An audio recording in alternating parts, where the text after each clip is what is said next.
ആരംഭ ദിവസം നമ്മുടെ ആരാധനയ്ക്ക് തൊട്ട് മുമ്പായി ചില അടിസ്ഥാനപരമായ കാര്യങ്ങൾ നമ്മൾ നാളെ മുതൽ ചിന്തിക്കാൻ പോകുന്ന കാര്യങ്ങളെക്കുറിച്ച് ഒരു ആമുഖം നമ്മൾ ഇന്ന് നിങ്ങളോട് പങ്കുവെക്കാനായിട്ട് ആഗ്രഹിക്കുന്നു. ഒന്നാമതായിട്ട് എൻ്റെ ഹൃദയത്തിലെ സന്തോഷം ഞാൻ നിങ്ങളെ അറിയിക്കുന്നു. ഹല്ലേലൂയ. സന്തോഷം. ദൈവവചനം കേൾക്കാൻ ദാഹമുള്ള ഒരു ജനത രൂപപ്പെട്ടു വരുന്നത്, അത് വർദ്ധിച്ചു വരുന്നത് ദൈവത്തിൻ്റെ കരുണയായിട്ട് മനസ്സിലാക്കുന്നു. വചനത്തെ ശ്രദ്ധിക്കുന്ന ഒരു ജനത ദൈവത്തിൻ്റെ ഹൃദയത്തിന് ഏറ്റവും ഇണങ്ങിയ ഒരു ജനതയാണ്. ദൈവം അവരെ പ്രത്യേകം സ്നേഹിക്കുന്നുണ്ട്. പറഞ്ഞേ ഹല്ലേലൂയ. യേശുവിൻ്റെ അടുത്ത് യേശുവിൻ്റെ വാക്ക് കേൾക്കാൻ വേണ്ടി വന്ന ജനതയെക്കുറിച്ച് ഈശോ പറയുന്നത്, വചനം പറയുന്നത് ഇങ്ങനെയാണ്: ജനക്കൂട്ടത്തെ കണ്ടപ്പോൾ യേശുവിന് അവരോട് വലിയ വിരോധം തോന്നി എന്നാണോ? ദേഷ്യം വന്നു ആണോ? ഇറിറ്റേഷൻ വന്നു ആണോ? അല്ല. ഈശോയ്ക്ക് ജനക്കൂട്ടത്തെ കണ്ടപ്പോൾ യേശുവിന് അവരുടെ മേൽ വലിയ അനുകമ്പ തോന്നി. വലിയ അനുകമ്പ തോന്നി. ജനക്കൂട്ടത്തെ കണ്ടപ്പോൾ യേശുവിന് അവരുടെ മേൽ വലിയ അനുകമ്പ തോന്നി. അതായത് ആ ജനത യേശുവിൻ്റെ വാക്കുകൾ കേൾക്കാൻ വന്ന ജനതയായിരുന്നു. അപ്പോൾ അതുകൊണ്ട് തന്നെ നമ്മൾ കർത്താവായ യേശുവിൻ്റെ വാക്ക് കേൾക്കാൻ അവിടുന്ന് അരുളി ചെയ്യുന്നത് ശ്രദ്ധിക്കാൻ വേണ്ടി വരുമ്പോൾ അങ്ങനെയുള്ളവരോട് ദൈവത്തിന് സവിശേഷമായ ഒരു സ്നേഹമുണ്ടെന്ന് ഞാൻ ഈ നാളുകളിൽ ശക്തമായിട്ട് മനസ്സിലാക്കുന്നുണ്ട്. അപ്പോൾ അതായത് വചനം ശ്രദ്ധിക്കാൻ ആഗ്രഹിക്കുന്നവരോട് ദൈവത്തിന് പ്രത്യേകമായിട്ടൊരു സ്നേഹമുണ്ട്. പറഞ്ഞേ ഹല്ലേലൂയ. അതുകൊണ്ട് നിങ്ങൾ ഈ ദിവസങ്ങളിൽ ഒറ്റ കാര്യമാണ് ആഗ്രഹിക്കേണ്ടത്: ദൈവമേ, എന്നോട് അങ്ങ് സംസാരിക്കണമേ, എന്നോട് സംസാരിക്കണം. കർത്താവിൻ്റെ ആത്മാവ് എന്നോട് വ്യക്തിപരമായി സംസാരിക്കണം. ഇതാണ് ആഗ്രഹിക്കേണ്ടത്. യോഹന്നാന്റെ സുവിശേഷത്തിൻ്റെ 2-ാമത്തെ അധ്യായത്തിൽ, യോഹന്നാന്റെ സുവിശേഷത്തിൻ്റെ 1-ാമത്തെ അധ്യായത്തിൽ ഈശോ ഇങ്ങനെ ഒരു വളരെ പ്രധാനപ്പെട്ട കാര്യം യോഹന്നാന്റെ സുവിശേഷത്തിൻ്റെ 1-ാമത്തെ അധ്യായത്തിൽ ഞാൻ പറയുന്ന വാക്യം നിങ്ങൾ വായിക്കുക. യോഹന്നാന്റെ സുവിശേഷം 1-ാം അധ്യായം 45 മുതൽ വായിക്കാം. യോഹന്നാൻ 1:45 മുതൽ. നിങ്ങൾ ബൈബിള് കൊണ്ടുവരണമെന്ന് ഞാൻ കഴിഞ്ഞ വർഷം ഒത്തിരി സമയമെടുത്തൊക്കെ പറഞ്ഞാണ്. ഞാനത് പറഞ്ഞ സമയം കളയുന്നില്ല. നിങ്ങളങ്ങനെ ഇല്ലാത്തവരെ ഓർത്ത് ഞാൻ വളരെ സങ്കടപ്പെടുന്നു. നിങ്ങൾ നാളെ ബൈബിളുമായിട്ട് വരുമെന്ന് ഞാൻ വിചാരിക്കുന്നു. അപ്പോൾ നമുക്ക് വചനം ഇല്ലെങ്കിൽ നിങ്ങൾക്ക് ബോറടിക്കും. കാരണം നമ്മൾ ബൈബിൾ എടുത്ത് വായിച്ച് പോകുമ്പോൾ നിങ്ങൾ മടുക്കും കുറച്ച് കഴിയുമ്പോൾ. അപ്പോൾ ബൈബിളില്ലാതിരുന്നാൽ കുറച്ച് കഴിയുമ്പോൾ നിങ്ങൾക്ക് വിരസമായിട്ട് തോന്നും. അതുകൊണ്ട് ദയവ് ചെയ്ത് നിങ്ങൾ നിങ്ങളുടെ വേദപുസ്തകവുമായിട്ട് വരിക. യോഹന്നാന്റെ സുവിശേഷം 1-ാം അധ്യായം 45 മുതലുള്ള വാക്യങ്ങൾ ഉച്ചത്തിൽ വായിക്കാം. ഉച്ചത്തിൽ ഫിലിപ്പോസ് നഥാനിയേലിനെ കണ്ട് അവനോട് പറഞ്ഞു, മോശയുടെ നിയമത്തിലും പ്രവാചക ഗ്രന്ഥങ്ങളിലും ആരെക്കുറിച്ച് എഴുതിയിരിക്കുന്നുവോ അവനെ, യോസഫിന്റെ മകൻ നസറത്തിൽ നിന്നുള്ള യേശുവിനെ ഞങ്ങൾ കണ്ടു. നഥാനിയേൽ ചോദിച്ചു, നസറത്തിൽ നിന്ന് എന്തെങ്കിലും നന്മ ഉണ്ടാകുമോ? ഫിലിപ്പോസ് പറഞ്ഞു, വന്ന് കാണുക. നഥാനിയേൽ അടുത്ത ഇവിടെ ശ്രദ്ധിച്ച് വായിച്ചു. നഥാനിയേൽ തന്റെ അടുത്തേക്ക് വരുന്നത് കണ്ട് യേശു അവനെ പറ്റി പറഞ്ഞു, ഇതാ നിഷ്കപടനായ ഒരു യഥാർത്ഥ ഇസ്രായേൽക്കാരൻ. അപ്പോൾ നഥാനിയേൽ ചോദിച്ചു, നീ എന്നെ എങ്ങനെ അറിയുന്നു? അപ്പോ ഇതാണ് നഥാനിയേൽ യേശുവിന്റെ അടുത്തേക്ക് വരുന്നത് കാണുമ്പോൾ. നഥാനിയേൽ എന്ന് പറഞ്ഞാൽ അപ്പസ്തോലനായ ആരാണ്? ബർത്തലോമിയാണ് ഈ നഥാനിയേൽ. അപ്പോൾ ബർത്തലോമിയ അല്ലെങ്കിൽ നഥാനിയേൽ യേശുവിൻ്റെ അടുത്തേക്ക് വരുന്നത് കണ്ടിട്ട് യേശു പറയുകയാണ്, ഇതാ നിഷ്കപടനായ ഒരു യഥാർത്ഥ ഇസ്രായേൽക്കാരൻ. അപ്പം നഥാനിയേൽ ചോദിച്ചു, നിനക്കെങ്ങനെ എന്നെ അറിയാം? നീ എന്നെ എങ്ങനെ അറിയുന്നു? അത്ഭുതവും വിസ്മയവും കലർന്ന ഒരു മുഖത്തോടെ നഥാനിയേൽ ചോദിച്ചു. ഉടനെ യേശു പറയുന്ന മറുപടിയാണ് നമ്മുടെ ചിന്താവിഷയം. ഈശോ പറയുകയാണ്, എന്താ പറയുന്നത്? ഫിലിപ്പോസ് നിന്നെ വിളിക്കുന്നതിന് മുൻപ് നീ അത്തിമരത്തിന്റെ ചുവട്ടിൽ ഇരിക്കുമ്പോൾ ഞാൻ നിന്നെ ഓൾറെഡി കണ്ടായിരുന്നു. ശ്രദ്ധിക്കുക, ഫിലിപ്പോസ് നിന്നെ വിളിക്കുന്നതിന് മുമ്പ് നീ അത്തിമരത്തിന്റെ ചുവട്ടിൽ ഇരുന്നപ്പോ ഞാൻ നേരത്തെ നിന്നെ കണ്ടായിരുന്നു നേരത്തെ. അപ്പോഴാണ് അത്തിമരത്തിന്റെ ചുവട്ടിൽ ഇരിക്കുമ്പോൾ. ബൈബിളില് പഴയ നിയമത്തിൽ അത്തിമരത്തിന്റെ ചുവട്ടിൽ ഇരിക്കുക എന്ന് പറഞ്ഞാൽ തിരുവെഴുത്തുകളെ ധ്യാനിച്ച് തിരുവെഴുത്തിന്റെ ചുരുളുകളുമായി യഹൂദൻ ഇരുന്ന സ്ഥലമാണ് അത്തിമര ചുവടുകൾ. അത്തിമരത്തിന്റെ ചുവട്ടിൽ ഇരിക്കുക എന്ന് പറഞ്ഞാൽ ബൈബിള് തുറന്നു വെച്ചിരിക്കുക എന്നാണ് അതിൻ്റെ പഴയ നിയമത്തിലെ അർത്ഥം. ഉദാഹരണത്തിന് മിശിഹ വരുമ്പോൾ, മിശിഹ പഴയ നിയമ ജനത പ്രതീക്ഷിക്കുകയാണ്. മിശിഹ വരുമ്പോൾ മിശിഹ അവരെ സമാധാനത്തോടെ ദൈവത്തിൻ്റെ തിരുവെഴുത്തുകൾ ധ്യാനിക്കുന്ന ഒരവസ്ഥയിലേക്ക് ആനയിക്കുമെന്ന്, അത്തിമര ചുവട്ടുകളിൽ കൊണ്ടുപോയി ഇരുത്തുമെന്ന് പ്രവാചകന്മാർ പ്രവചിച്ചിട്ടുണ്ട്. ഞാൻ നിങ്ങൾക്കിത് വ്യക്തമാകാൻ 2 പ്രവചനങ്ങൾ വായിക്കാം. ഒന്ന് സക്കറിയ പ്രവചനം. സക്കറിയ എടുക്കാൻ എളുപ്പമാണ്. മത്തായിയുടെ പുറകിൽ ഒരാളിരിപ്പുണ്ട്. മത്തായിയുടെ പുറകിൽ ആരാ? മിസ്സസ് മത്തായി. മത്തായിയുടെ പുറകിൽ ആരാ? മലാക്കിയുടെ പുറകിലാണ് ആര്? സക്കറിയ. മനസ്സിലായോ? അപ്പൊ സക്കറിയ എടുക്കാൻ വളരെ എളുപ്പമാണ്. മത്തായി എടുക്കുക, 2 പുസ്തകം പുറകോട്ട് മറിച്ചാൽ, 1 പുസ്തകം പുറകോട്ട് മറിച്ചാൽ അത് കഴിയുമ്പോൾ ആരെ കിട്ടും? സക്കറിയ പ്രവചനത്തിന്റെ അവസാനത്തെ അധ്യായം. സക്കറിയ പ്രവചനത്തില് അപ്പോ അത്തിമരത്തിന്റെ ചുവട്ടിൽ അവസാനത്തല്ല, 11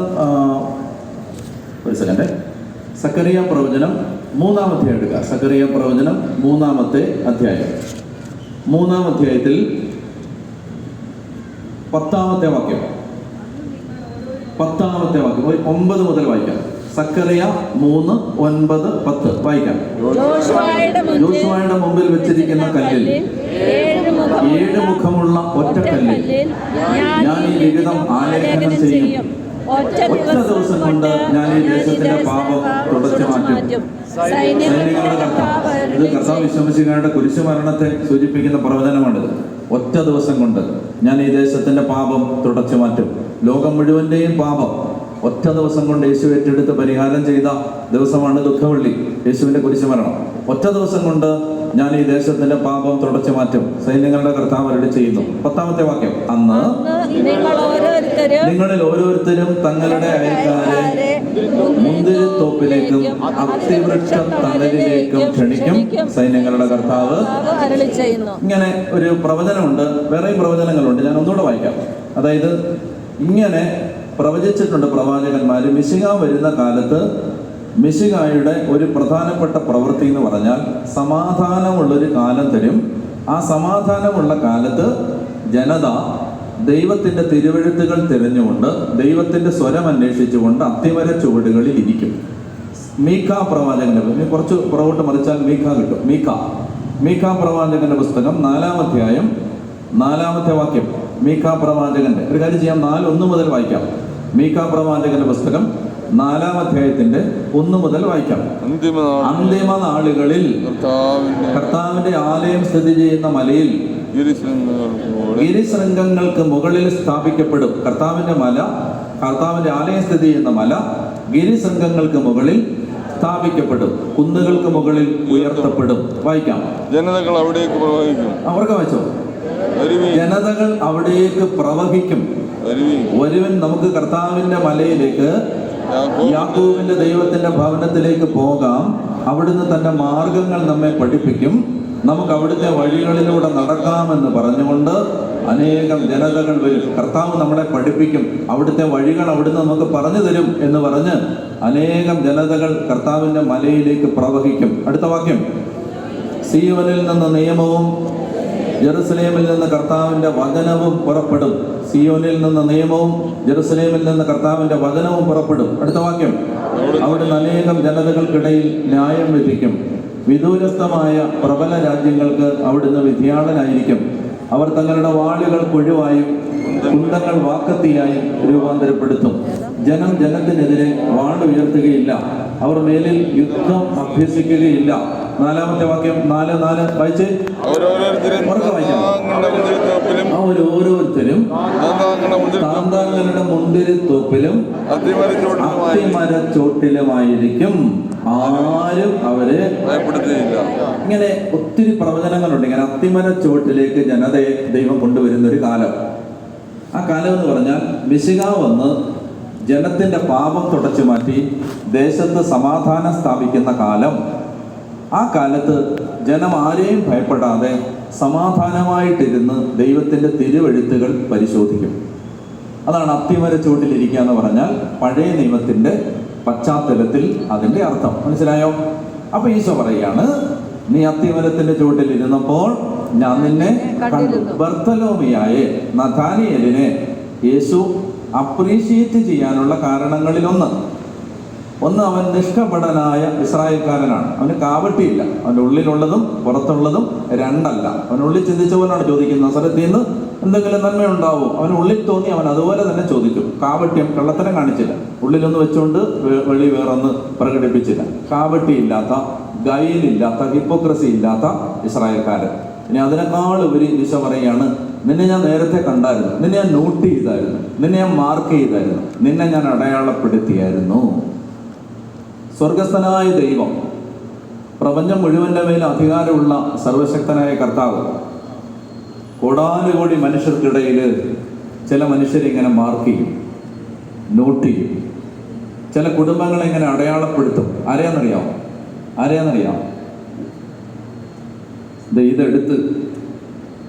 ഇതെടുത്ത് പിടിക്കാൻ മാനക്കേടില്ലാത്തവരെ, ഇത് വായിക്കാൻ ശങ്കയില്ലാത്തവരെ, ഇത് കൊണ്ടുവരുന്നത് വലിയ എന്തോ അഭിമാന പ്രശ്നമായി കരുതാത്തവരെ ദൈവം നോട്ട് ചെയ്യും. പറഞ്ഞേ ഹല്ലേലൂയ. ബൈബിൾ എടുക്കാൻ നിങ്ങൾ ഒരിക്കലും മടിക്കില്ല. ദൈവം ഉറപ്പാണത്. 10,000-കൾക്കിടയിൽ നിന്ന്, സഹസ്രങ്ങൾക്കിടയിൽ നിന്ന് ദൈവം നിങ്ങളുടെ കുടുംബത്തെ അടയാളപ്പെടുത്തും. പറഞ്ഞേ ഹല്ലേലൂയ. ഞാൻ ഈ തെക്കുതോട് കരുമാന്തോട് തെക്കുതോടൊക്കെ ഞാൻ വികാരിച്ചനാവുന്നതിന് മുമ്പ് എനിക്ക് ആ സ്ഥലങ്ങളുമായിട്ടൊരു ബന്ധമുണ്ട്. എൻ്റെ വല്യമ്മച്ചയൊക്കെ താമസിച്ചിരുന്ന സ്ഥലം അതാണ്. അപ്പോൾ എന്നോട് അവർ പറഞ്ഞിട്ടുണ്ട്, ഈ വല്യമ്മച്ചയൊക്കെ ഈ ശർക്കരയും തലച്ചും കൂടായിട്ട് ചുമന്ന് കോന്നി ചന്തയിൽ കൊണ്ടുവന്ന് വിറ്റ്, അത് നടന്നു വന്ന് തിരിച്ചു കൊണ്ടുപോയി ആ തുച്ഛമായ വരുമാനം കൊണ്ട് മക്കളെയൊക്കെ പാവപ്പെട്ട ഒരു കുടുംബം. അപ്പം അങ്ങനെയൊക്കെ അത്രയും ഇല്ലായ്മയിലും ദാരിദ്ര്യത്തിലും കഴിഞ്ഞിരുന്ന ഒരു വല്യമ്മയാണ്. 102 വയസ്സുള്ളപ്പോഴാണ് എൻ്റെ അപ്പൻ്റെ അമ്മ മരിച്ചത്. 102 വയസ്സ്. എൻ്റെ വളരെ ചെറിയ കാലം മുതൽ ഞാൻ കണ്ടൊരു കാഴ്ചയുണ്ട്. വീട്ടിൽ വലിയ സാമ്പത്തിക അവസ്ഥയൊന്നും അത്ര നല്ലതല്ല. വളരെ കഷ്ടപ്പാട് നിറഞ്ഞൊരു വീടാണ്. സാഹചര്യങ്ങളൊന്നും അത്ര നല്ലതല്ല. പക്ഷെ ഒരു കാഴ്ച വളരെ ചെറുപ്പം മുതലേ ഞാൻ കണ്ടിട്ടുണ്ട്. ഇതുപോലെ കറുത്ത പുറഞ്ചട്ടയുള്ള ഒരു വേദപുസ്തകം തുറന്ന് ഒരു വല്യമ്മ വെളുപ്പാങ്കാലത്ത് 3:30 മണിക്ക് 4 മണിക്ക് എഴുന്നേറ്റിരുന്ന് ഇങ്ങനെ പൊട്ടിയ കണ്ണാടിയും വെച്ച് ഇതിങ്ങനെ വായിച്ചുകൊണ്ടിരിക്കുന്ന ഒരു കാഴ്ച. എനിക്ക് മനസ്സിലാവുന്നുണ്ടോ? ദൈവം സുവിശേഷം പ്രസംഗിക്കാനും വചനം പ്രഘോഷിക്കാനും ഒക്കെ എനിക്ക് ദൈവം ഒരു നിയോഗവും ഭാഗ്യവും തരുമ്പോൾ ഞാൻ പലപ്പോഴും ഓർക്കാറുണ്ട്, ദൈവം എന്നെ എങ്ങനെയായിരിക്കും കണ്ടത്? ഒരു പാവം വല്യമ്മ, ഒട്ടും നിവൃത്തിയില്ലാത്തൊരു വീട്ടിൽ, കഠിനമായ ദാരിദ്ര്യത്തിൻ്റെ നടുവിൽ, ജീവിതത്തിൻ്റെ രണ്ടറ്റങ്ങളും കൂട്ടിമുട്ടിക്കാൻ പാടുപെടുന്നൊരു കാലത്ത്, അതിൻ്റെ നടുവിലും ഈ പുസ്തകം തുറന്ന് വായിക്കാൻ ശീലിച്ചിട്ടുണ്ടായിരുന്നു, പഠിച്ചിട്ടുണ്ടായിരുന്നു, അത് വായിക്കുമായിരുന്നു. വളരെ ചെറുപ്പം മുതലേ ഞാൻ കണ്ടിട്ടുണ്ട്. പറഞ്ഞ ഹല്ലേലൂയ. അതായത് ദൈവം നോട്ട് ചെയ്യും. അതെനിക്ക് മനസ്സിലായിട്ടുണ്ട്. ദൈവം ശ്രദ്ധിക്കും. കർത്താവിൻ്റെ ആത്മാവ് നിങ്ങളെ അടയാളപ്പെടുത്തുകയും നിങ്ങളെ ദൈവം അഭിമാനത്തോടെ നോക്കുകയും ചെയ്യും. പുണ്യങ്ങൾ കുറവായിരിക്കും, സിദ്ധികൾ കുറവായിരിക്കും, പണം കുറവായിരിക്കും, വിദ്യാഭ്യാസം കുറവായിരിക്കും, കുടുംബ മഹിമ കുറവായിരിക്കും, പൈതൃകം കുറവായിരിക്കും, അവകാശാധികാരങ്ങളൊന്നും ഇല്ലാതിരിക്കും, കായിക ബലം ഉണ്ടാവില്ല, അംഗബലം ഉണ്ടാവില്ല, ആയുധബലം ഉണ്ടാവില്ല, സാമ്പത്തിക സുരക്ഷ ഉണ്ടാവില്ല, നിങ്ങൾക്ക് ഉപകാരികളും ഗുണകാംക്ഷികളും അഭ്യുദയകാംക്ഷികളും ഒന്നും ഇല്ലായിരിക്കും, മെന്ററുകളും സ്പോൺസറുകളും ബെനഫാക്ടറേഴ്സ് ഒന്നും ഉണ്ടാവില്ല. പക്ഷെ ദൈവം ഉണ്ടാവും. ദൈവം പറഞ്ഞ ഹല്ലേലൂയ. അതുകൊണ്ട് മറക്കരുത്, വചനം എടുക്കാതെ വരരുത്. ഇനി ബൈബിൾ ഇല്ലെങ്കിൽ എന്ത് ചെയ്യണം? പൈസ കൊടുത്തപ്പോൾ വാങ്ങണം. പൈസ ഇല്ലെങ്കിൽ നിങ്ങളുടെ വികാരിച്ചനോട് പറഞ്ഞാൽ മതി, അച്ഛനൊരു ബൈബിൾ വാങ്ങിച്ച് അതിനുള്ള പാങ്ങ് നമ്മുടെ ഇടവകൾക്കുണ്ട്. ബൈബിൾ ഇല്ലാത്തവർക്ക് ഒരു ബൈബിൾ ഫ്രീ ആയിട്ട് വാങ്ങിച്ചു കൊടുക്കാനുള്ള നിവൃത്തി നമ്മുടെ എല്ലാ പള്ളിക്കും ഉണ്ട്. പറഞ്ഞ ഹല്ലേലൂയ. ഈ കാര്യത്തിൽ ഒരു കോംപ്രമൈസും വരുത്തരുത്, ഒരു വിട്ടുവീഴ്ചയും ചെയ്യരുത്. അതായത് ദൈവത്തിൻ്റെ ആത്മാവ് നമ്മൾ ഇന്നത് ആഗ്രഹിക്കുന്നുണ്ട്. നിങ്ങളുടെ കയ്യിൽ ബൈബിൾ ഉണ്ടാവണം. നിങ്ങൾ ഈ നഗരത്തിലൂടെ വരുമ്പോൾ നിങ്ങളുടെ കയ്യിൽ ബൈബിൾ ഉണ്ടാവണം. പറഞ്ഞ ഹല്ലേലൂയ. പറഞ്ഞ ഹല്ലേലൂയ. ഇനി എന്ത് ചെയ്യണമെന്നറിയാമോ? കർത്താവിൻ്റെ ആത്മാവ് ആവശ്യപ്പെടും നമ്മളത് എടുത്ത് വായിക്കണം. എടുത്ത് വായിക്കുമ്പോഴാണ് വലിയ അനുഗ്രഹ ശക്തി നിറയുന്നത്. അങ്ങനെയാണ് യോഹന്നാന്റെ 1-ാം ലേഖനം 1-ാം ലേഖനത്തിന്റെ 2-ാമത്തെ അധ്യായം, 1 യോഹന്നാൻ 2-ാം അധ്യായം, 1 യോഹന്നാൻ 2-ാം അധ്യായം. അവിടെ അപ്പോസ്തലൻ പറയുകയാണ്, യോഹന്നാൻ ശ്ലീഹ പറയുകയാണ് 2-ാം അധ്യായത്തിന്റെ 14-ാമത്തെ വാക്യം. 1 യോഹന്നാൻ 2:14 വായിക്കാമോ? കുഞ്ഞുങ്ങളെ ഞാൻ നിങ്ങൾക്ക് വായിക്കാം. കുഞ്ഞുങ്ങളെ ഞാൻ നിങ്ങൾക്ക് എഴുതുന്നു, പിതാവിനെ നിങ്ങൾ അറിയുന്നു. പിതാവിനെ നിങ്ങൾ അറിയുന്നു. യുവാക്കന്മാരെ ഞാൻ നിങ്ങൾക്ക് എഴുതുന്നു. പിതാക്കന്മാരെ ഞാൻ നിങ്ങൾക്ക് എഴുതുന്നു. ആദ്യം മുതലുള്ളവനെ നിങ്ങൾ അറിയുന്നു. യുവാക്കന്മാരെ ഞാൻ നിങ്ങൾക്ക് എഴുതുന്നു. ദുഷ്ടനെ നിങ്ങൾ ജയിച്ചിരിക്കുന്നു. കുഞ്ഞുങ്ങളെ ഞാൻ നിങ്ങൾക്ക് എഴുതുന്നു, പിതാവിനെ നിങ്ങൾ അറിയുന്നു. 14 വായിച്ചേ. കുഞ്ഞുങ്ങളെ ഞാൻ നിങ്ങൾക്ക് എഴുതുന്നു, പിതാവിനെ നിങ്ങൾ അറിയുന്നു. പിതാക്കന്മാരെ ഞാൻ നിങ്ങൾക്ക് എഴുതുന്നു, ആദ്യം മുതലുള്ളവരെ അറിയുന്നു. അടുത്ത വാക്യം, യുവാക്കന്മാരെ ഞാൻ നിങ്ങൾക്ക് എഴുതുന്നു. നിങ്ങൾ ശക്തന്മാരാണ്. കാരണം എന്താണ്? ദൈവത്തിന്റെ വചനം നിങ്ങളിൽ വസിക്കുന്നു, നിങ്ങൾ ദുഷ്ടനെ ജയിക്കുകയും ചെയ്തിരിക്കുന്നു. യുവാക്കന്മാരെ ഞാൻ നിങ്ങൾക്ക് എഴുതുന്നു. നിങ്ങൾ ആരാണ്? ശക്തന്മാരാണ്. നിങ്ങൾ എന്തുകൊണ്ടാണ് ശക്തന്മാരായിരിക്കുന്നത്? ദൈവത്തിന്റെ വചനം നിങ്ങളിൽ വസിക്കുന്നു. പറഞ്ഞേ ഹല്ലേലൂയ. ദൈവത്തിന്റെ വചനം വസിക്കുമ്പോൾ നമുക്ക് ശക്തി ഉണ്ടാവുന്നത് എന്തുകൊണ്ടാണ്? യോഹന്നാന്റെ സുവിശേഷം 1-ാം അധ്യായം 1 മുതലുള്ള വാക്യങ്ങൾ അറിയാവുന്നതാണ്. ആദിയിൽ വചനമുണ്ടായിരുന്നു, വചനം ദൈവത്തോടു കൂടിയായിരുന്നു, വചനം ദൈവമായിരുന്നു. അതായത് ദൈവവചനം നിറയുമ്പോൾ ശക്തി ഉണ്ടാവുന്നതിന്റെ കാരണം എന്താണ്? വചനമാരാണ്? ദൈവമാണ്. വെളിപാട് 19:13. വെളിപാട് 19:13. വെളിപാട് 19:13 വായിക്കാമോ? അവൻ രക്തത്തിൽ മുക്കിയ മേലങ്കി ധരിച്ചിരിക്കുന്നു. വായിച്ചേ. വെളിപാട് റെവലേഷൻസ് 19:13. വെളിപാട് 19:13 വായിക്കാമോ? അവൻ രക്തത്തിൽ മുക്കിയ മേലങ്കി ധരിച്ചിരിക്കുന്നു. അവന്റെ നാമം ദൈവവചനമെന്നാണ്. അവന്റെ നാമം ദൈവവചനമെന്നാണ്. അവൻ രക്തത്തിൽ മുക്കിയ മേലങ്കി ധരിച്ചിരിക്കുന്നു. അവന്റെ നാമം ദൈവവചനമെന്നാണ്. പറഞ്ഞേ ഹല്ലേലൂയ. അപ്പോ ദൈവവചനമെന്നാണ് ദൈവത്തിന്റെ നാമം. അവൻ ദൈവവചനമാണ്. അതുകൊണ്ട് വചനം ആരിലെല്ലാം ഉണ്ടോ അവർക്ക് എന്തുണ്ട്? ഹലോ, ശക്തിയുണ്ട്. വചനം ഇല്ലെങ്കിൽ എന്തില്ല? ശക്തിയില്ല. അപ്പൊ നിങ്ങളുടെ കയ്യിലിരിക്കുന്ന ബൈബിളും അത് തുറക്കാൻ നിങ്ങൾ കാണിക്കുന്ന ഉത്സാഹവുമാണ് നിങ്ങളിലുള്ള ദൈവശക്തിയെ തീരുമാനിക്കാൻ പോകുന്നത്. അതുകൊണ്ട് എത്രത്തോളം വചനം നിറയാമോ അത്രത്തോളം നമ്മൾ ദൈവശക്തിയുള്ളവരായി മാറും. പറഞ്ഞേ ഹല്ലേലൂയ. 1997 മറ്റാണ് മരിച്ചുപോയ കേരളത്തിലെ അതിശക്തനായ ഒരു അൽമായ ശുശ്രൂഷകനുണ്ടായിരുന്നു. അദ്ദേഹത്തിൻ്റെ പേരാണ് brother Victor, OJ Victor brother. Victor ബ്രദറിൻ്റെ കൂട്ടായ്മയിൽ ദൈവശുശ്രൂഷയിൽ പങ്കെടുത്തിരുന്ന അനേക ആളുകൾ ഈ കാലഘട്ടത്തിൽ ദൈവശുശ്രൂഷ ചെയ്യുന്നുണ്ട്, കേരളത്തിലും ലോകത്തിൻ്റെ നാനാഭാഗത്തും. അപ്പോൾ ഈ OJ വിക്ടർ അദ്ദേഹം കൊച്ചിയിലെ ഒരു ക്രിമിനൽ ലോയറായിരുന്നു. OJ വിക്ടർ ലോകപ്രകാരം ലൗകികതയിൽ ജീവിച്ചിരുന്ന ഒരാളാണ്. അദ്ദേഹത്തിന്റെ ഭാര്യയുടെ പേര് ക്ലാരമ്മ എന്നാണ്. ക്ലാരമ്മ ഡോക്ടർ. ക്ലാരമ്മ ഇപ്പോഴും ഉണ്ട്. അപ്പൊ ഈ ക്ലാരമ്മ ഡോക്ടർ ഭക്തയാണ്. പക്ഷെ OJ വിക്ടർ ലൗകികനായിട്ട് ജീവിച്ചിരുന്ന ഒരാളാണ്.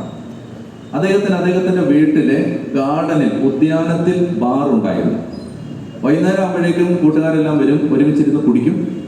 അങ്ങനെ ഒരുമിച്ചിരുന്ന് കുടിച്ച് അങ്ങനെ ഉല്ലസിച്ച് അങ്ങനെ ലോകപ്രകാരം ദൈവത്തോട് വലിയ മമതയൊന്നുമില്ല, ദൈവവിരോധിയൊന്നുമില്ല. ചെറുപ്പത്തിൽ ഭക്തനായിരുന്ന ആളാണ്. ദൈവവിരോധിയൊന്നുമില്ല, പള്ളി പോകാത്ത ആളൊന്നുമല്ല. പക്ഷെ തികച്ചും ലൗകികനായി ജീവിച്ചൊരു മനുഷ്യൻ. ഒരിക്കൽ അദ്ദേഹത്തിന്റെ വീട്ടിൽ ഒരു പാല് കൊണ്ടുവരാനോ മറ്റോ ഒരു മനുഷ്യൻ വന്നപ്പോൾ ആ മനുഷ്യനോട് ഇദ്ദേഹം സംസാരിച്ചപ്പോൾ നിനക്ക് ഈ പാല് കൊണ്ടുവന്ന് തന്നാൽ നീ ചെറിയ ഈ മീനിയലായി ജോലി ചെയ്താൽ നിനക്ക് എന്ത് കിട്ടും? വീട്ടിൽ ഭയങ്കര ബാധ്യതയാണ്, കടമാണോ എന്നൊക്കെ ചോദിച്ചപ്പോൾ ആ പാവപ്പെട്ട മനുഷ്യൻ ഇങ്ങനെ പറഞ്ഞു, എൻ്റെ പൊന്നു സാറേ, ഒന്നും കിട്ടാനില്ല, ഇത് ചെയ്തതുകൊണ്ട് ജീവിതം നന്നായിട്ടൊന്നും മുന്നോട്ട് പോകുന്നൊന്നുമില്ല, നല്ല കടമാണ് വീട്ടിൽ, ഒത്തിരി ബുദ്ധിമുട്ടുണ്ട്, ഓരോ ദിവസവും കഴിഞ്ഞു പോകാൻ നല്ലതായിട്ട് പാടുപെട്ടിട്ടാണ് പോകുന്നത്. അതെല്ലാം പറഞ്ഞിട്ട് ഈ മനുഷ്യൻ പറഞ്ഞു, പക്ഷേ എൻ്റെ സാറേ, എനിക്കൊരിക്കൽ പോലും നിരാശയില്ല, സങ്കടവുമില്ല, പരിഭവമില്ല, ഞാൻ നല്ല സന്തോഷവാനാണ്. എന്താണ് നിന്റെ സന്തോഷത്തിൻ്റെ കാരണമെന്ന് OJ വിക്ടർ എന്ന ക്രിമിനൽ വക്കീൽ ചോദിക്കുമ്പോൾ ആ പാവപ്പെട്ട മറുപടി പറഞ്ഞു, ഞാൻ ഒരു ഹൈന്ദവനായിരുന്നു, എൻ്റെ യേശുവിനെ ഞാൻ രക്ഷകനും നാഥനുമായിട്ട് സ്വീകരിച്ചു, എൻ്റെ കർത്താവ് എൻ്റെ കൂടെ ഉണ്ട്, യേശു ഉള്ളതുകൊണ്ട് ഒരു സങ്കടമില്ല സാറേ എന്ന് പറഞ്ഞു. ഇത് ആ മനുഷ്യനെ വല്ലാതെ സ്പർശിച്ചു. നാളുകൾ മുന്നോട്ട് പോയി. ഭാര്യ ക്ലാരമ്മ OJ വിക്ടറിനെ നിർബന്ധിച്ചു ഒരു ധ്യാനത്തിന് പോകാം. ധ്യാനത്തിന് പോകാൻ താല്പര്യമില്ലാതിരുന്നിട്ടും ഭാര്യയോട് സ്നേഹം ഉണ്ടായിരുന്നുകൊണ്ടും ഭാര്യ പറഞ്ഞ വാക്കുകളെ മറികടക്കാൻ ഇഷ്ടമില്ലാതിരുന്നതുകൊണ്ടും ഭാര്യയുടെ നിർബന്ധത്തിന് വഴങ്ങി മഞ്ഞമ്മൽ ധ്യാനകേന്ദ്രത്തിൽ OJ വിക്ടർ ഒരു ധ്യാനം കൂടാൻ വേണ്ടി പോയി. ധ്യാനകേന്ദ്രത്തിൽ നിന്ന് ആദ്യത്തെ ദിവസം തന്നെ ഇറങ്ങി ഓടാൻ തോന്നി. രണ്ടാമത്തെ ദിവസം ഇറങ്ങി ഓടാൻ തോന്നി. ഭാര്യയെ പ്രതി ഇങ്ങനെ നിൽക്കുകയാണ്. അദ്ദേഹത്തിന് ഒന്നും ഇഷ്ടപ്പെടുന്നില്ല. കുമ്പസാരത്തിൻ്റെ ദിവസമായി. കുമ്പസാരിക്കുന്നില്ലെന്ന് അദ്ദേഹം നേരത്തെ തീരുമാനിച്ചിരുന്നു. ഭാര്യയുടെ കണ്ണിൽ നിന്ന് മാറി, ഭാര്യയെ നിർബന്ധിക്കാതിരിക്കാൻ വേണ്ടി മാറിപ്പോയൊരു സ്ഥലത്ത് അദ്ദേഹം ഒരു മാതാവിൻ്റെ ഗ്രോട്ടോയുടെ അടുത്ത് പോയി മറഞ്ഞിരിക്കുകയായിരുന്നു. അങ്ങനെ മറഞ്ഞ് ഒളിച്ചിരിക്കുന്ന സമയത്ത് മാതാവിൻ്റെ ഗ്രോട്ടോയിൽ നിന്ന് അതിശക്തമായൊരു പ്രകാശം ഈ മനുഷ്യനിലേക്ക് വന്നടിച്ചു. ആ സെക്കൻഡിൽ ഈ മനുഷ്യൻ തൻ്റെ പാപജീവിതത്തെക്കുറിച്ച് ബോധമുള്ളവരായിട്ട് മാറി. വലിയ വായിൽ വാവിട്ട് കരഞ്ഞുകൊണ്ട് ഭാര്യയുടെ അടുത്തേക്ക് ചെന്ന് കുമ്പസാരം നടക്കുന്ന എവിടെയാണെന്ന് ചോദിച്ചു. ഭാര്യ കുമ്പസാരക്കൂട് കാണിച്ചു കൊടുത്തു. അദ്ദേഹം അവിടേക്ക് ചെന്നു. ജീവിതകാലത്ത് ഇന്ന് വരെയും ഏറ്റുപറയാതെ ഹൃദയത്തിൽ സൂക്ഷിച്ചിരുന്ന ഗൗരവതരമായതും മാരകമല്ലാത്തതുമായ എല്ലാ പാപങ്ങളും ഏറ്റുപറഞ്ഞ് വാവിട്ട് കരഞ്ഞ് മണിക്കൂറുകളെടുത്ത് കുമ്പസാരിച്ച് കഴിയുമ്പോൾ കുമ്പസാരക്കൂട്ടിൽ നിന്ന് കുമ്പസാരിപ്പിച്ച അച്ഛൻ എഴുന്നേറ്റ് വന്ന് കെട്ടിപ്പിടിച്ച് അദ്ദേഹത്തിൻ്റെ കണ്ണുനീരൊക്കെ തുടച്ച് തൻ്റെ കുരിശ് വരച്ച് നെറ്റി കുരിശ് വരച്ച് ആശീർവദിച്ച് വിട്ടു. ധ്യാനം കഴിഞ്ഞ് മനുഷ്യൻ വീട്ടിലേക്ക് മടങ്ങി വന്നപ്പോൾ ഇദ്ദേഹത്തിന് വചനം വായിക്കാനും പ്രാർത്ഥിക്കാനും ഒക്കെ ആഗ്രഹം ഉണ്ടെങ്കിലും 40 ദിവസത്തേക്ക് അദ്ദേഹത്തിന് വല്ലാത്തൊരു വരണ്ട അവസ്ഥയിലൂടെ അദ്ദേഹം കടന്നുപോയി. പ്രാർത്ഥിക്കണമെന്ന് ആഗ്രഹമുണ്ട്, പറ്റുന്നില്ല. വചനം വായിക്കണമെന്ന് ആഗ്രഹമുണ്ട്, പറ്റുന്നില്ല.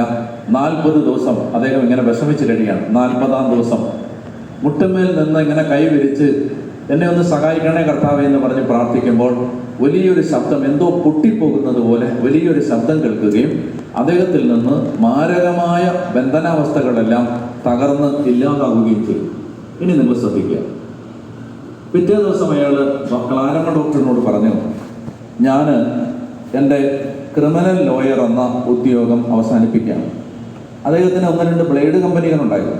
അദ്ദേഹം പറഞ്ഞു, ഞാൻ അതും നിർത്തുകയാണ്.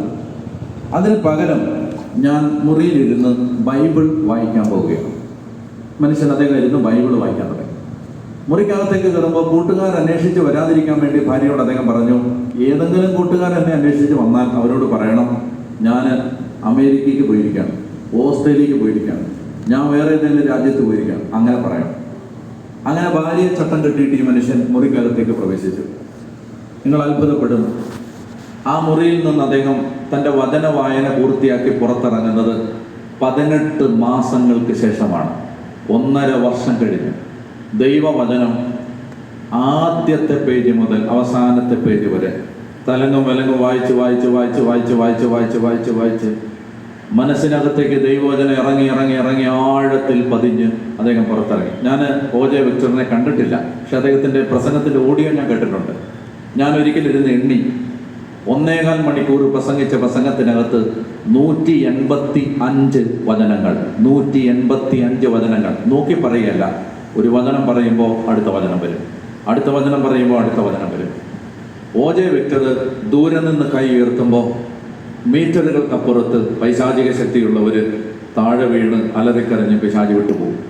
ഈ കാലഘട്ടത്തിൽ ഒരാത്മായ ശുശ്രൂഷകനിലും വെളിപ്പെട്ടിട്ടില്ലാത്ത അസാധാരണമായ അത്ഭുതങ്ങളുടെയും അടയാളങ്ങളുടെയും കാലമായിരുന്നു വിക്ടറിൻ്റെ ശുശ്രൂഷ കാലഘട്ടം. ഹൈദരാബാദിൽ വെച്ച് ഒരു ശുശ്രൂഷ കഴിഞ്ഞ് മടങ്ങി വന്ന് വെളുപ്പാങ്കാലത്ത് കുളിച്ചുകൊണ്ടിരിക്കുമ്പോൾ ഹൃദയാഘാതം വന്ന് മരിക്കുന്നത് വരെയുള്ള കാലം അത്ഭുതങ്ങളുടെയും അടയാളങ്ങളുടെയും കാലമായിരുന്നു. പറഞ്ഞേ ഹല്ലേലൂയ. ഞാൻ നിങ്ങളോട് പറയുകയാണ്, ഒരു മനുഷ്യൻ ദൈവവചനത്താൽ നിറഞ്ഞു കഴിഞ്ഞപ്പോൾ ആ മനുഷ്യനിൽ അസാധാരണമായ ദൈവശക്തികൾ വെളിപ്പെടാൻ തുടങ്ങി. പറഞ്ഞേ ഹല്ലേലൂയ. നിങ്ങൾക്ക് ജീവിക്കുന്ന ദൈവം ആരാണെന്ന് അറിയണമെങ്കിൽ, നിങ്ങൾക്ക് ജീവിക്കുന്ന ദൈവത്തിൻ്റെ ശക്തി എന്താണെന്ന് മനസ്സിലാകണമെങ്കിൽ അതിനുള്ള ഏറ്റവും എളുപ്പ വഴിയാണ് നിങ്ങളുടെ കയ്യിലുള്ള ബൈബിൾ തുറക്കുക, മനസ്സിരുത്തി വചനം വായിക്കുക, ദൈവം പറയുന്ന അരുളപ്പാടുകൾ ശ്രദ്ധിക്കുക. വചനം വായിക്കുന്ന സമയത്ത് എങ്ങനെ വായിക്കണം? യെശയ്യാ 66:2 വചനം വായിക്കേണ്ടത് എങ്ങനെയാണ്? യെശയ്യാ 66:2 വേഗം വായിക്കാം. യെശയ്യാ 66:2 ഉച്ചത്തിൽ വായിക്കാം. കർത്താവ് അരുളി ചെയ്യുന്നു, ഇവയെല്ലാം എൻ്റെ കരവേലയാണ്, ഇവയെല്ലാം എന്റേത് തന്നെ. വായിച്ചു.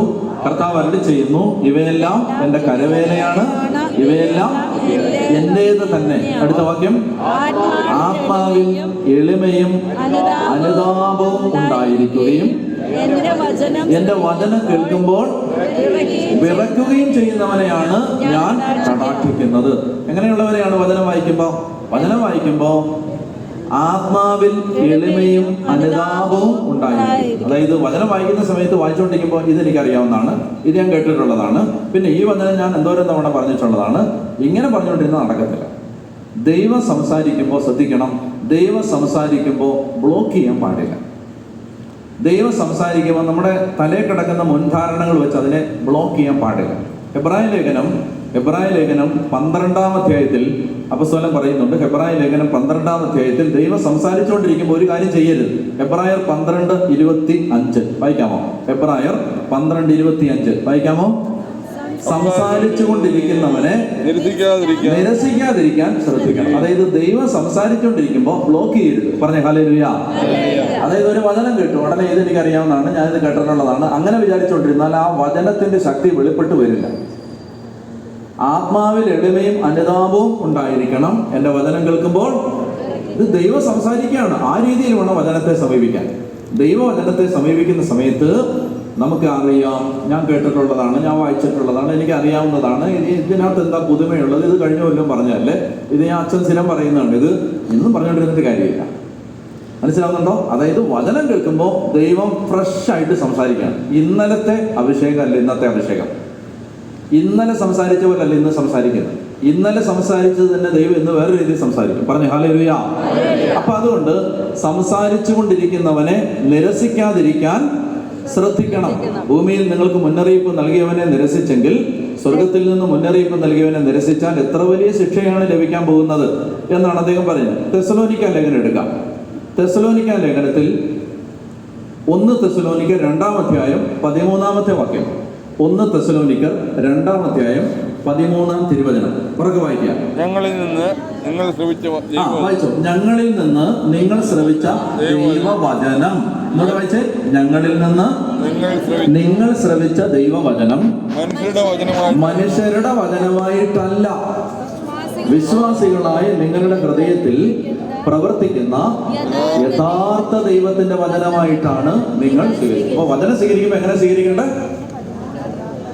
മനുഷ്യരുടെ വചനമായിട്ടല്ല. അതായത് ആനിലച്ചൻ പ്രസംഗിക്കുന്നു, പിതാവ് പ്രസംഗിക്കുന്നു, ഇന്നച്ചൻ പ്രസംഗിക്കുന്നു, അതിപ്പോ അങ്ങനെയല്ല കാണേണ്ടത്. വചനം പ്രസംഗിക്കുമ്പോൾ ദൈവവചനം ആര് പറഞ്ഞാലും എന്ത് ചെയ്യേണ്ടത്? ഇത് ദൈവത്തിന്റെ വചനം, ഇത് ദൈവം സംസാരിക്കാം. അങ്ങനെ ശ്രദ്ധിച്ചാലാണ് വചനം പ്രവേശിക്കത്തുള്ളൂ, എങ്ങനെ ദൈവത്തിന്റെ ഇടപെടൽ ഉണ്ടാകത്തുള്ളൂ. പറഞ്ഞേ ഹല്ലേലൂയ. അവർക്ക് പറഞ്ഞേ ഹല്ലേലൂയ. അപ്പൊ ഞങ്ങളിൽ നിന്ന് നിങ്ങൾ ശ്രവിച്ച ദൈവവചനം മനുഷ്യരുടെ വചനമായിട്ടല്ല, പിന്നെ വിശ്വാസികളായ നിങ്ങളിൽ പ്രവർത്തിക്കുന്ന യഥാർത്ഥ ദൈവത്തിന്റെ വചനമായിട്ടാണ് നിങ്ങൾ സ്വീകരിച്ചത്. അതിന് ഞങ്ങൾ ദൈവത്തിന് നന്ദി പറയുന്നു. പറഞ്ഞേ ഹല്ലേലൂയ. അപ്പോ ഇങ്ങനെ നമ്മൾ ദൈവവചനം വായിക്കുമ്പോൾ അടുത്തൊരു പ്രശ്നം എന്ന് പറഞ്ഞാല്, ഈ വചനം വളരെ ശ്രദ്ധയോടെ നമ്മൾ വായിക്കുമ്പോഴും ചിലപ്പോൾ നമുക്കിത് മനസ്സിലാകാതെ വരികയും മനസ്സിൽ പ്രവേശിക്കാതിരിക്കുകയും ചെയ്യും. അതിനൊരു കാരണം ബൈബിൾ പറയുന്നുണ്ട്. 2 കൊറിന്തോസ് 4-ാം അധ്യായം 4-ാമത്തെ വാക്യം.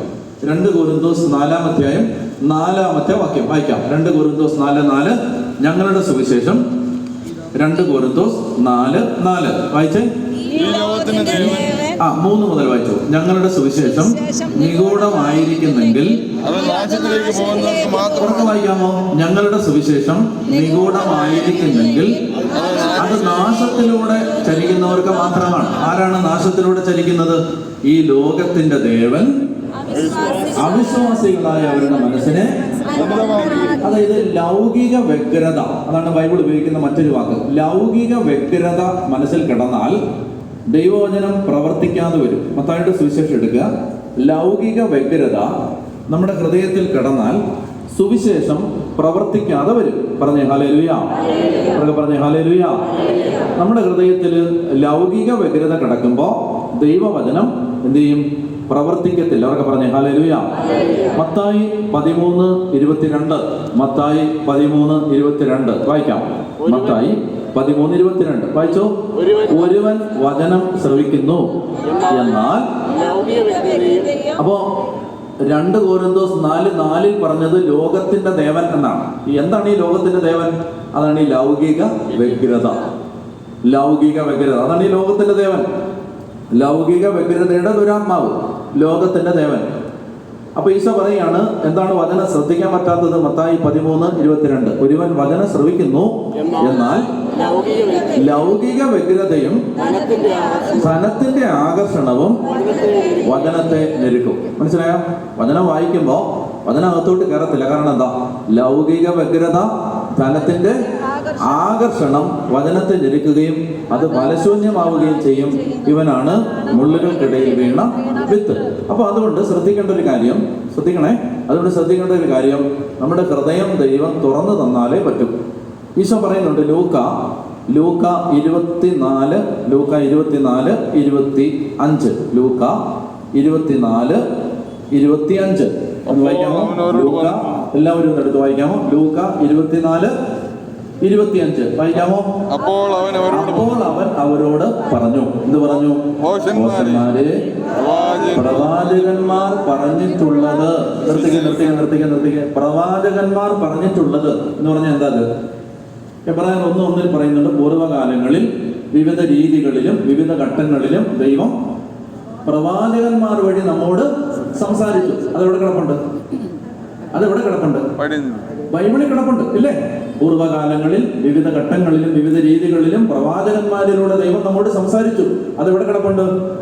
ബൈബിളിൽ കിടപ്പുണ്ട്. അപ്പൊ ഈശോ ഇവിടെ പറയുകയാണ്, ലൂക്ക 24:25 പറയുകയാണ്, പ്രവാചകന്മാർ പറഞ്ഞത് വിശ്വസിക്കാൻ. എന്ന് പറഞ്ഞാൽ എന്ത് വിശ്വസിക്കാൻ? ബൈബിളിൽ എഴുതപ്പെട്ടിരിക്കുന്ന വചനങ്ങള് വിശ്വസിക്കാൻ കഴിയാത്ത വിധം എന്നാണ് ഈശോ പറയുന്നതിന്റെ അർത്ഥം. വായിച്ചേ, പ്രവാചകന്മാർ ലൂക്ക 24:25 അപ്പോൾ അവരോട് പറഞ്ഞു, ദോഷന്മാരെ പ്രവാചകന്മാർ പറഞ്ഞിട്ടുള്ളത് വിശ്വസിക്കാൻ കഴിയാത്ത വിധം ഹൃദയം മന്ദീഭവിച്ചത്. എന്താണ് മന്ദീഭവിച്ചത്? ഹൃദയം. ശ്രദ്ധിക്കുക, വചനം മനസ്സിലാവുന്നത്, ശ്രദ്ധിക്കുന്നുണ്ടോ? വചനം മനസ്സിലാവുന്നത് മനസ്സിലല്ല, ഹൃദയത്തിലാണ്. മനസ്സിലായോ? അതുകൊണ്ടാണ് ഈശോ പറഞ്ഞത് ബുദ്ധി ഉള്ളതുകൊണ്ട് കാര്യമില്ല. എന്താ? ബുദ്ധിമാന്മാരിൽ നിന്നും വിവേകികളിൽ നിന്നും മറച്ചു വെച്ചിട്ട് ശിശുക്കൾക്ക് വെളിപ്പെടുത്തും. യെശയ്യാ 66 വായിച്ചില്ലേ? ആത്മാവിൽ എളിമയും അനുതാപവും ഉണ്ടായിരിക്കേണ്ട വചനം കേൾക്കുമ്പോൾ വിറക്കുകയും ചെയ്യുന്നവർ ദൈവത്തിന്റെ വചനത്തെ മനുഷ്യരുടെ വചനമായിട്ടല്ല, ദൈവത്തിന്റെ വചനമായിട്ട് സ്വീകരിക്കുന്നു. അവർക്കാണ് ഇത് വെളിപ്പെട്ട് കിട്ടുന്നത്, അവർക്കാണ് ഈ വചനം അകത്തോട്ട് കയറുന്നത്. ശ്രദ്ധിച്ചിരിക്കുക. അപ്പൊ ഈശോ പറയുകയാണ്, പ്രവാചകന്മാർ പറഞ്ഞിട്ടുള്ളത് ഗ്രഹിക്കാൻ കഴിയാത്ത വിധം ഹൃദയം മന്ദീഭവിച്ചവരെ. പറഞ്ഞേ ഹല്ലേലൂയ. എന്തുകൊണ്ടാണ് പ്രവാചകന്മാർ പറഞ്ഞിട്ടുള്ളത് മനസ്സിലാകാത്തത്? ഒരു വചനം വായിക്കാം. സുഭാഷിതങ്ങൾ 25:2. സുഭാഷിതങ്ങൾ 25:2. എന്താ മനസ്സിലാവാത്തത്? മനസ്സിലാവാത്തതിന് ഒരു കാരണം ബൈബിൾ പറയുന്നു. സുഭാഷിതങ്ങൾ 25:2 വായിക്കാമോ? നിഗൂഢത ദൈവത്തിന്റെ മഹത്വമാണ്. മതി, അതൊന്ന് ഉറക്കെ പറഞ്ഞേ. നിഗൂഢത ദൈവത്തിന്റെ, ഒന്നുകൂടെ പറഞ്ഞേ, നിഗൂഢത ദൈവത്തിന്റെ മഹത്വമാണ്. എന്ന് പറഞ്ഞാല് ഈ ദൈവത്തിന്റെ സ്വഭാവം, ഇങ്ങോട്ട് നോക്കിയോ, ദൈവത്തിന്റെ സ്വഭാവമാണ് എന്ത്? നിഗൂഢത. ദൈവത്തിന്റെ സ്വഭാവമാണ് എന്ത്? നിഗൂഢത എന്ന് പറഞ്ഞാൽ ദൈവത്തിന്റെ എല്ലാ കാര്യങ്ങളും നല്ല തെളിഞ്ഞ് നല്ല വെളിപ്പെട്ട് മനസ്സിലാവുന്ന വിധത്തിലല്ല. അതുകൊണ്ടാണ് ഈശോ ഉപമകൾ വഴി അല്ലാതെ അവരോട് സംസാരിച്ചിരുന്നില്ല. നമ്മൾ വായിക്കുന്നില്ലേ? എന്താ കാര്യം? നിഗൂഢത ദൈവത്തിന്റെ മഹത്വമാണ്. അതായത് ദൈവിക കാര്യങ്ങള് മനുഷ്യന്റെ ബുദ്ധിക്ക് എളുപ്പത്തിൽ ഗ്രഹിക്കാൻ പറ്റുന്നതല്ല. മനസ്സിലായതുപോലെ തോന്നും, പക്ഷെ ഹൃദയത്തിലാവില്ല, ആത്മാവിൽ വെളിപ്പെട്ട് വരില്ല. നിങ്ങൾ വ്യക്തമായിട്ട് മനസ്സിലാക്കണം. ബൈബിളിലെ വാക്യങ്ങൾ ബുദ്ധിയിൽ നിങ്ങൾക്ക് മനസ്സിലാവും, പക്ഷെ ആത്മാവിലോട്ട് കയറത്തില്ല. ആത്മാവിൽ കയറിയില്ലെങ്കിൽ അത് ഒരു ഗുണവും ചെയ്യാൻ പോകുന്നില്ല. ബുദ്ധിയിലിരിക്കുന്ന ഒരു വചനത്തിലും ആരുടെയും ജീവിതത്തിൽ ഒരു മാറ്റവും വരുത്താനുള്ള കഴിവില്ല. വചനം എവിടെ കയറണം? ഹൃദയത്തിൽ പ്രവേശിക്കണം, ആത്മാവിൽ കയറണം. ആത്മാവിൽ കയറാതിരിക്കുന്നതിനുള്ള ബ്ലോക്കാണ് നേരത്തെ പറഞ്ഞത്. എന്താണ്? ലൗകിക വ്യഗ്രത, ധനത്തിന്റെ ആകർഷണം. മർക്കോസ് ഒരു വാക്കൂടെ കൂട്ടിച്ചേർക്കും, മറ്റു വസ്തുക്കൾക്ക് വേണ്ടിയുള്ള ആഗ്രഹം. ഇതെല്ലാം കൂടെ ചേർന്നിട്ട് ബ്ലോക്ക് ചെയ്യും. ഇതിനെയാണ് 2 Corinthos 4:4 വായിച്ചാണ് പറഞ്ഞത്, ഈ ലോകത്തിന്റെ ദേവൻ, ഈ ലോകത്തിന്റെ ദേവൻ. അപ്പോ അത് ബ്ലോക്ക് ചെയ്യും. അപ്പൊ അതുകൊണ്ട് കർത്താവ് പറയുകയാണ്, എന്ത് ചെയ്യണം? ദൈവവുമായി ബന്ധപ്പെട്ട കാര്യങ്ങളെല്ലാം തന്നെ നിഗൂഢമാണ്. മറ്റൊരു വചനം വായിച്ചോ, നിയമാവർത്തനം 29:29. നിയമാവർത്തനം 29:29. നിയമാവർത്തനം ഡ്യൂട്രോണമി 29:29. നിയമാവർത്തനം 29:29 വായിച്ചേ. രഹസ്യങ്ങൾ നമ്മുടെ ദൈവമായ കർത്താവിൻ്റെത് മാത്രമാണ്. രഹസ്യങ്ങൾ മനസ്സിലായല്ലോ. അതായത് ദൈവമായ കർത്താവിൻ്റെതാണ് എന്ത്? രഹസ്യങ്ങൾ. കർത്താവുമായി ബന്ധപ്പെട്ട കാര്യങ്ങളെല്ലാം തന്നെ നിഗൂഢമാണ്. അത് ബുദ്ധിക്ക് മനസ്സിലാവുന്ന കാര്യങ്ങളല്ല, അല്ലെ ബുദ്ധി കൊണ്ട് ഗ്രഹിക്കാൻ പറ്റുന്ന കാര്യങ്ങളല്ല. അത് ആത്മാവാണ് വെളിപ്പെടുത്തി തരേണ്ടത്. പറഞ്ഞേ ഹല്ലേലൂയ. രഹസ്യങ്ങൾ നമ്മുടെ ദൈവമായ കർത്താവിൻ്റെത് മാത്രമാകും. എന്നാൽ വെളിപ്പെടുത്തപ്പെട്ടവ എന്നും നമുക്ക് നമ്മുടെ സന്തതികൾക്കും വേണ്ടി ഉള്ളവയാണ്. 1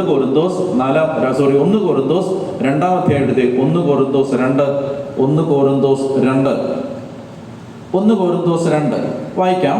1 കൊരിന്തോസ് 2:6 മുതൽ വായിക്കാം. 1 കൊരിന്തോസ് 2:6 മുതൽ വായിക്കാം. എന്നാൽ പക്വമതികളോട് ഞങ്ങൾ വിജ്ഞാനം പ്രസംഗിക്കുന്നു, പക്ഷെ ലൗകിക വിജ്ഞാനമല്ല, ഈ ലോകത്തിന്റെ നാശോന്മുഖരായ അധികാരികളുടെ വിജ്ഞാനവുമല്ല, രഹസ്യവും. കണ്ടോ എന്താണ് ആ വാക്ക്? ഏതാണ്?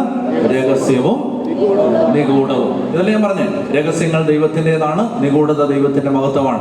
രഹസ്യവും നിഗൂഢവുമായ ദൈവിക ജ്ഞാനമാണ് ഞങ്ങൾ പ്രസംഗിക്കുന്നത്. അത് നമ്മുടെ മഹത്വത്തിനായി യുഗങ്ങൾക്ക് മുമ്പ് തന്നെ ദൈവം നിശ്ചയിച്ചിട്ടുള്ളതാണ്. ഈ ലോകത്തിന്റെ അധികാരികളിൽ ആർക്കും അത് ഗ്രഹിക്കാൻ സാധിച്ചില്ല. വാക്യം 9 വായിക്ക്. എഴുതപ്പെട്ടിരിക്കുന്നത് പോലെ വായിച്ചേ, ദൈവം തന്നെ സ്നേഹിക്കുന്നവർക്കായി സജ്ജീകരിച്ചിരിക്കുന്നവ കണ്ണുകൾ കാണുകയോ ചെവികൾ കേൾക്കുകയോ. കണ്ടോ? അതായത് ഇത് കണ്ണുകൊണ്ട് കാണാനോ ചെവി കൊണ്ട് കേൾക്കാനോ മനുഷ്യന്റെ ബുദ്ധി കൊണ്ട് ഗ്രഹിക്കാനോ പറ്റുന്നതല്ല. ബുദ്ധിയിൽ മനസ്സിലായതായിട്ട് നമുക്ക് തോന്നും, പക്ഷെ ഒരു കാര്യവും ആത്മാവിലേക്ക് പ്രവേശിക്കില്ല. എത്രയോ വചനം കേട്ടു അനേകം ആളുകൾ, അത് ജീവിതത്തിൽ സ്ഥായിയായ ഒരു വ്യത്യാസം ഉണ്ടാക്കാത്തതിന്റെ കാരണം ഇതെല്ലാം ഇവിടെ പോയി, ബുദ്ധിയിൽ പോയി. ബുദ്ധിയിൽ അതെല്ലാം മനസ്സിലാക്കാൻ പറ്റുമെന്ന് വിചാരിച്ചു. അങ്ങനെ ഇത് പ്രവർത്തിക്കില്ല. എഴുതപ്പെട്ട ഒരു വചനവും മനുഷ്യന്റെ ബുദ്ധിയിലല്ല പ്രവേശിക്കേണ്ടത്, അവന്റെ ഹൃദയത്തിൽ പ്രവേശിക്കണം, എങ്കിലേ ഫലം ഉണ്ടാവത്തുള്ളൂ. അപ്പൊ അതുകൊണ്ട് ഇവിടെ പറയുകയാണ്, അങ്ങനെ ഇത് മനുഷ്യന്റെ കണ്ണ് കാണുകയോ ചെവി കേൾക്കുകയോ മനുഷ്യന്റെ മനസ്സ് ഗ്രഹിക്കുകയോ ചെയ്തിട്ടില്ല. എന്നാൽ നമുക്ക് ദൈവം അതെല്ലാം ആത്മാവ് മുഖേന വെളിപ്പെടുത്തി തന്നിരിക്കുന്നു. അവിടെ ഒരു വാക്കുണ്ട്, വെളിപ്പെടുത്തുക, വെളിപ്പെടുത്തണം. ആ വാക്ക് ശ്രദ്ധിക്കണം. വെളിപാട് ബുദ്ധി കൊണ്ട് ഗ്രഹിക്കുകയല്ല, മറിച്ച് വെളിപാടിലൂടെ മനസ്സിലാക്കുകയാണ്. അതാണ് ദൈവിക ജ്ഞാനം ഗ്രഹിക്കാനുള്ള വഴി. വെളിപാട് കിട്ടണം. പറഞ്ഞ ഹല്ലേലൂയ, പറഞ്ഞ ഹല്ലേലൂയ, പറഞ്ഞ ഹല്ലേലൂയ. അപ്പോ ആത്മാവ് എല്ലാ കാര്യങ്ങളും ദൈവത്തിന്റെ നിഗൂഢ രഹസ്യങ്ങൾ പോലും അന്വേഷിച്ച് കണ്ടെത്തുന്നു. ഇനി 14 വായിച്ച്. 1 കൊരിന്തോസ് 2:14. ലൗകിക മനുഷ്യന് ദൈവാത്മാവിന്റെ ദാനങ്ങൾ. നിങ്ങൾ വായിക്കുന്നില്ലേ? ലൗകിക മനുഷ്യന് ദൈവാത്മാവിന്റെ ദാനങ്ങൾ പോഷത്വമാകയാൽ അവനത് സ്വീകരിക്കുന്നില്ല. ഈ ദാനങ്ങൾ ആത്മീയമായി വിവേചിക്കപ്പെടേണ്ടവ ആകയാൽ ഗ്രഹിക്കാനും അവന് സാധിക്കുന്നില്ല. ആത്മീയ മനുഷ്യനാണ് ഇത് മനസ്സിലാക്കാൻ പറ്റും. അപ്പൊ ആത്മീയ മനുഷ്യൻ എന്ന് പറഞ്ഞാല്, കേൾക്കുന്നുണ്ടോ? ആത്മീയ മനുഷ്യൻ എന്ന് പറഞ്ഞാല് ഈ വെളിപാട് കിട്ടുന്ന ആളുകൾ. ഇത് വെളിപ്പെടുത്തി കിട്ടണം, അല്ലെ? മത്തായിയുടെ സുവിശേഷം 16-ാം അധ്യായത്തില് 15-16 വായിക്കാം. മത്തായി 16, 15-16 വായിക്കാം. മത്തായി 16, 15-16. ഒരു കാര്യം ചെയ്തോ. മത്തായി 16 മുതൽ വായിച്ചു. ശിമയോൻ പത്രോസ് പറഞ്ഞു, നീ ജീവനുള്ള ദൈവത്തിന്റെ പുത്രനായ ക്രിസ്തുവാണ്. 17. യേശു അവനോട് അരുളി ചെയ്തു, യോനായുടെ പുത്രനായ ശിമയോനെ നീ ഭാഗ്യവാൻ. നിർത്തിക്കേ. യോനായുടെ പുത്രനായ ശിമയോനെ എന്തിനാ പറയുന്നത്? സത്യം പറഞ്ഞാല് ഈ ശിമയോന്റെ, പത്രോസിന്റെ അപ്പന് വിളിക്കല്ലേ, അന്തയ്ക്ക് വിളിക്കല്ലേ, അല്ലേ? യോനായുടെ അത് പറയേണ്ട കാര്യമുണ്ടോ? ശിമയോനെ എന്ന് പറഞ്ഞാൽ പോരെ. ഞാൻ സ്കൂളിൽ പഠിക്കുന്ന സമയത്ത് 4-ാം ക്ലാസ്സിൽ പഠിക്കുമ്പോൾ എന്നെ കണക്ക് പഠിപ്പിച്ചിരുന്ന സാറ് ഞങ്ങളുടെ ആരുടെയും പേര് വിളിക്കത്തില്ലായിരുന്നു. അതിന് പകരം ഞങ്ങളുടെ അപ്പൻ്റെ പേര് വിളിക്കും. ഇപ്പം എന്നെ എൻ്റെ അപ്പൻ്റെ പേരെ വിളിച്ചോണ്ട്, എൻ്റെ കൂട്ടുകാരനെ അവൻ്റെ അപ്പൻ്റെ പേരെ വിളിച്ചോണ്ട്. അപ്പം നമുക്കത് കേൾക്കുമ്പോൾ ഇങ്ങനെ ഒരു ബുദ്ധിമുട്ട് വരും. ഇദ്ദേഹം എന്തിനാണ് അപ്പൻ്റെ പേര് വിളിക്കുന്നത്, നമ്മുടെ പേര് വിളിച്ചാൽ പോരെ എന്ന് നമുക്ക് തോന്നും. പിന്നെ ഞാൻ കുറച്ച് വളർന്നപ്പോഴാണ് എനിക്ക് മനസ്സിലായത് എന്തിനാണ് അപ്പൻ്റെ പേര് വിളിച്ചത്, എന്തിനായിരിക്കും അപ്പൻ്റെ പേര് വിളിച്ചത്.